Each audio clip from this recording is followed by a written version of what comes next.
আপনারা দেখছেন SR24x7 news.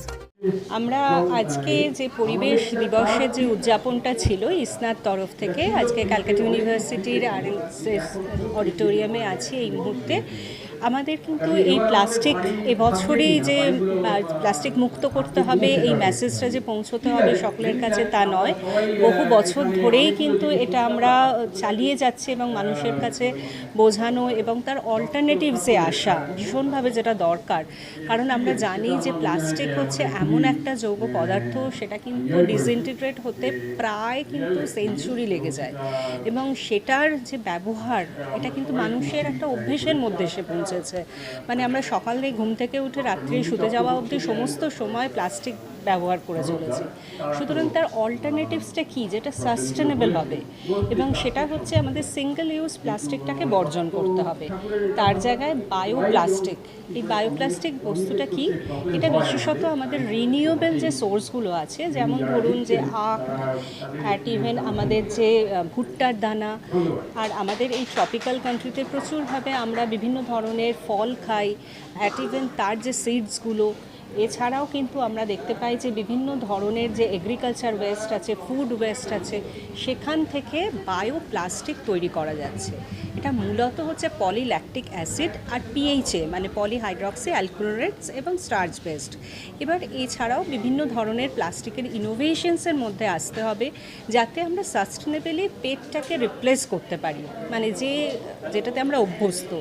এটারই লড়াই, এবং সব থেকে যেটা চাইবো যে এই পরিবেশ দিবস অবশ্যই আমরা উদযাপন করছি, কিন্তু সারাটা মানে বছরের প্রত্যেকটা দিন যেন আমাদের এই প্লাস্টিক বিমুক্তিকরণের এই মানে যুদ্ধটা যেন আমরা সকলে মিলে চালিয়ে যেতে পারি।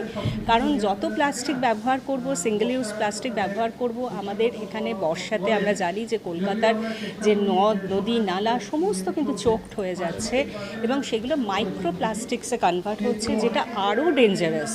সেটা কিন্তু আমাদের নিঃশ্বাসের সাথে অ্যাট ইভেন আমাদের ব্লাডে গিয়ে পৌঁছচ্ছে, আমাদের ব্রেনে গিয়ে পৌঁছচ্ছে, আমাদের বিভিন্ন ধরনের নিউরো ডিজেনারেটিভ ডিজিজ হচ্ছে, ক্যান্সার হচ্ছে। এগুলো কিন্তু সবই এটার জন্য কিন্তু আমাদের মানে একেবারেই কিন্তু এটা দায়ী থাকছে। সুতরাং এর অল্টারনেটিভে আসতে হবে, আরও বায়ো এন্টারপ্রেনার্স তৈরি হোক এবং এই এন্টারপ্রেনারশিপসের মাধ্যমে এই বায়োপ্লাস্টিক্সটা আমাদের পুরো পশ্চিমবঙ্গ তথা ভারতবর্ষ সমস্ত পৃথিবীতে ছড়িয়ে পড়ুক এবং মানুষ ভালো থাকুক, এটাই চাই। প্লাস্টিকের জন্য যে সমস্ত মানে সমস্যাগুলো তৈরি হচ্ছে, আমাদের এনভায়রনমেন্টাল যে সমস্ত প্রবলেমগুলো আসছে, সেগুলোকে আমরা কী করে কন্ট্রোলে আনতে পারি সেটা, এবং আদৌ সেটা কতটা সম্ভব, এবং কিছু কিছু উত্তরণ হয়েছে যেটা নতুন রকমের বায়োপ্লাস্টিক্স হয়েছে, সেইটার কিছু কিছু ইনফরমেশান পাওয়া গেল। এবং এর মধ্যে একজন এটাও বলেছেন যে কিভাবে সেইগুলো মানে অনেক সময় কমিউনিটি মানে আমাদের জেনারেল কমিউনিটির কাছে যাচ্ছে না ইনফরমেশানগুলো, সেইটার জন্য অনেক রকমের মিসআন্ডারস্ট্যান্ডিং হচ্ছে। এইগুলোই এখানে মেইনলি ডিসকাসড হলো, এবং আমি এটাই আর কি বলতে চাইছি। আমার নাম বিকাশ চক্রবর্তী, আমি এই ইন্ডিয়ান সায়েন্স নিউজ অ্যাসোসিয়েশনের প্রেসিডেন্ট। ঠেকে শেখে, কিছু কিছু দেখে শেখে আর কিছু কিছু ঠেকে শেখে। তো এই যে আমরা সারা বছর ধরে প্লাস্টিক করে চেঁচাই, সেইটা মানুষ কখন ঠেকে শেখে, এই ধরুন আপনার বাড়ির সামনে বর্ষাকালে 1 কোমর জল হয়ে গেল, বাড়ির মধ্যে জল ঢুকে গেল, তখন আপনি বুঝতে পারবেন, ভাবছেন যে কর্পোরেশন কিছু পরিষ্কার করলো না, কিচ্ছু করলো না, বা কেউ কিছু পরিষ্কার করলো না, দেখলো না। কিন্তু যদি আলটিমেটলি দেখেন তার ফলে কিন্তু তার কারণ হচ্ছে আমি, আপনি, আমরা সবাই। আমরা একটা এই ক্যাডবেরি খাচ্ছি, তার সামনে যে মোড়কটা সেটা আমরা কোথায় ফেলে দিলাম না, রাস্তায় ফেলে দিলাম, কিংবা আমাদের এই ড্রেনের মধ্যে ফেলে দিলাম, ড্রেনের যে মুখটা আছে তার উপরে।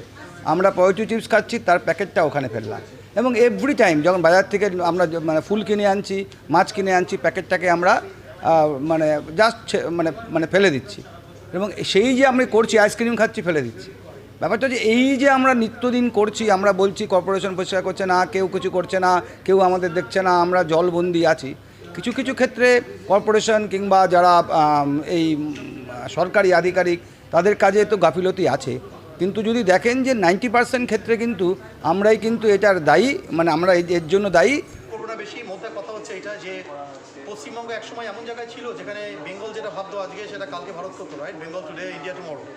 তো সেই জায়গা থেকে কিন্তু আমাদের বড় বড় মনীষীরা বেরিয়েছে। তো আমরাও কেন করতে পারবো না? আমাদের মধ্যে স্পেশালিটি তো অভাব নেই কোনো। তো পরিবেশের যে ব্যাপারটা, পরিবেশে তো আমরা বেঁচে আছি, মাছ যেমন জলে থাকে, আমরা আমাদের এই বায়ুমণ্ডলে আছি, রাইট, এই বায়োস্ফিয়ারে। তো হাইড্রোপনিক্স বা কন্ট্রোলড এনভায়রনমেন্ট এগ্রিকালচার, যে জিনিসটা আমাদের research field and commercialisation field, যেটাতে আমরা ইউনিক টেকনোলজি ডেভেলপ করছি রেগুলার, এবং মেশিন কন্ট্রোলার বানাচ্ছি এবং ওয়ার্ল্ডের বড় বড় কোম্পানিগুলো রিসার্চ ল্যাবকে সাপ্লাই করছি, সেটা 100% own by myself and my wife. আমরা দুজনেই রোবোটিক্স অটোমেশন ইঞ্জিনিয়ার।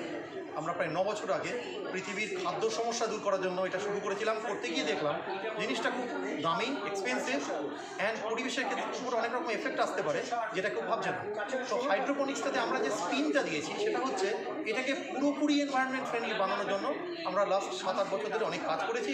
সেই কাজের টোটাল যে ফসল, টোটাল আউটকাম, সেটা নিউজিল্যান্ড থেকে বসে লাস্ট 2-3 বছর আমরা ইন্ডিয়াতে বেশ কিছু প্রজেক্ট করেছি, বাট ডিস্টেন্সটা একটা ডিফারেন্স, বিশাল একটা প্রবলেম। তো এখন এখানে আমি এসেছি নিউ ইলেকসিস ল্যাব ইন্ডিয়া লিমিটেড করার জন্য, যেটা হয়তো নেক্সট 2-3 সপ্তাহের মধ্যে প্রাইভেট লিমিটেড বা LLP বটে, সেটা লয়ার জানবে।